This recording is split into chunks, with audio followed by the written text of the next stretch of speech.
All right, so just like that, we're back here at Leadfoot City. So it's the first event, and we're getting just staged up. We're early, but they're starting to let people in. We're in between the chicken coops. All the drifters will be staged here, and I'll show you the cars that are here so far. We're doing a 2-hour session from 4 to 6. It's just an expo, show the place off. I gotta swap my fronts. So Ed mounted these new 235s up for me last night, so we can get these old dusted Kendas off, and I'll use those as rears for like the couple laps I might be able to get out of them. So let me do that real quick, and then we'll pick back up. All right, so far, Carlos's convertible, you guys saw that in the last video. Jeff's G37. Khalid has his Corvette out. Thing's got like a built 6-liter in it. It's pretty sweet. Thing's a ripper. He's a ripper. But he just got this 6-liter in like a few months ago, and he's been ripping it pretty good. E85, all that jazz. There's a Mustang with a big old angle kit in the front. Mustang Mike. I think this is gonna be a burnout car, potentially. I think he usually does burnouts. This thing's sick. Rocket Bunny FRS BRZ, but he's got the RS05s. He knows what's good. RS05s are a good wheel. You know, I got them on my Black V, and they're actually the spares I brought with me today, which I don't even know if I'm gonna need. This asphalt, like I said, is so smooth that like I'm not even pressed when it comes down to tire wear. There's a G35 here, a Miata, and then Logan's IS300. So there's still, I think there's gonna be like 30 drivers. So this whole area should fill out as the afternoon goes on. Drifting isn't until, like I said, like 4 o'clock. So we have like 4 hours until drifting actually starts, but the event starts at noon. So drag racing will get started, I think around 1. And yeah, it should be a pretty sweet day. I'm looking forward to capturing some of it for you guys. The track, right? The only change we did was when you come at that 3-cone shutoff that we talked about before, just stay left of the barrier, right? Don't split it. Slow down, come left of the barriers, go on the side road, and you will see that the barriers are making an arc. It just goes through there, on the drag strip, drive all the way down, turn around, and you'll be ready to go again. Any questions on that? Again, if you spin out multiple times, just reset.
woke up this morning after last night. We got about a 2-hour drive home, and then we will recap on the weekend and our Leadfoot pre-opening event. Everybody say hi to Judy.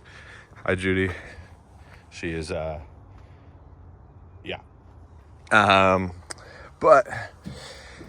we're gonna hit the road here soon, and then give you guys an update on the V, update on Leadfoot, and all that good stuff. Whew, what a weekend. All right, so quick carnage report.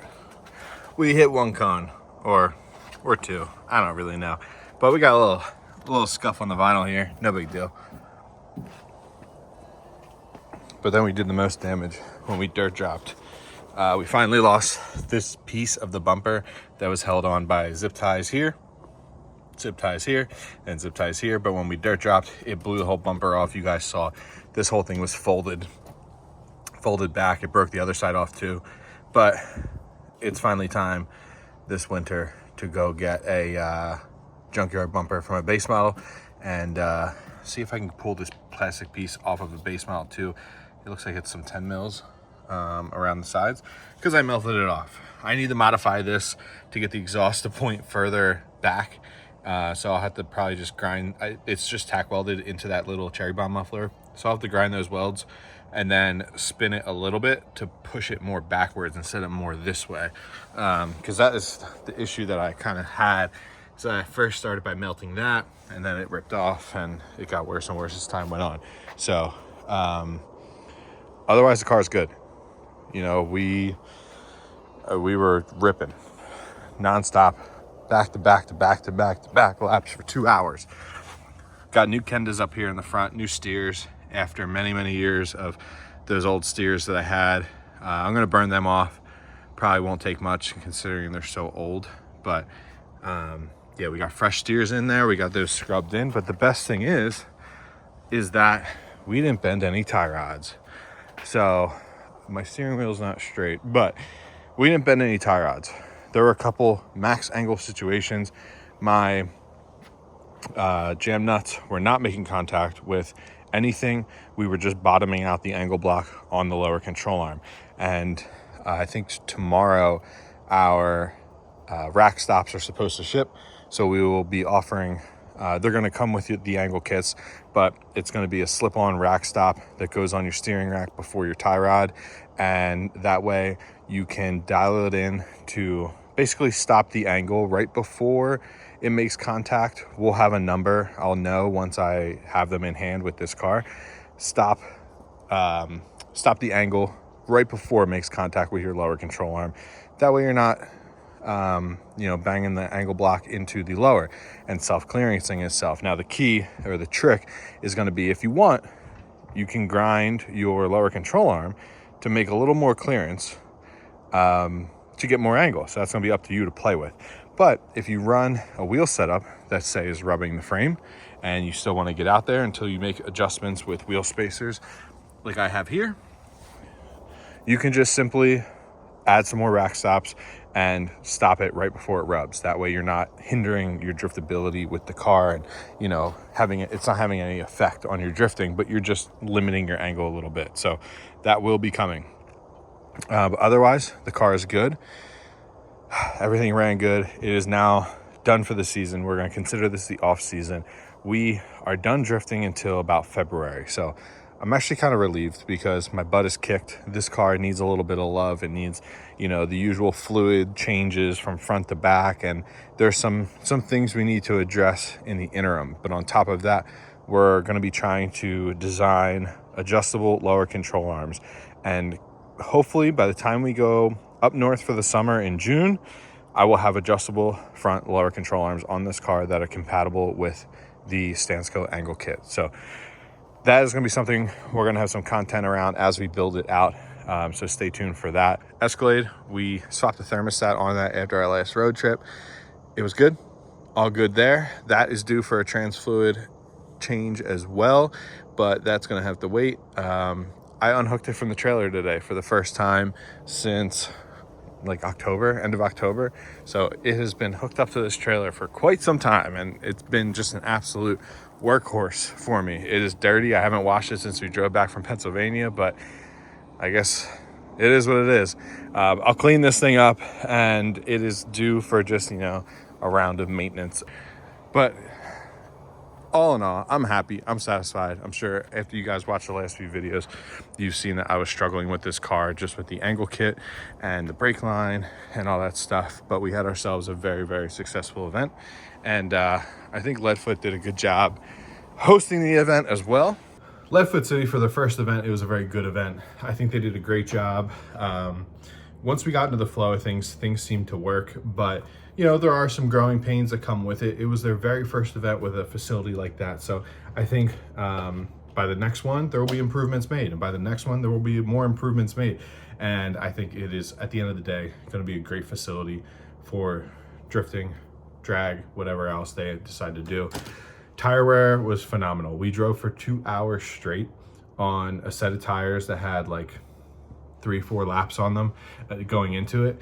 And they are just to that point where if I went back out a couple more times, they would pop. So that's why I try to take the tires off after destroying my quarter panels a couple times already. So tire wear was great overall. The event was good.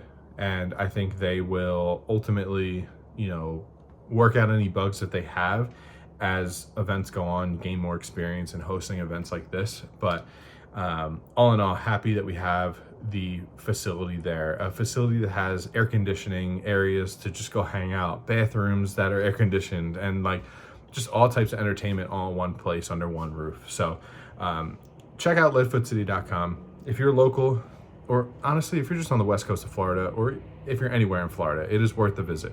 They will be doing their grand opening in December sometime.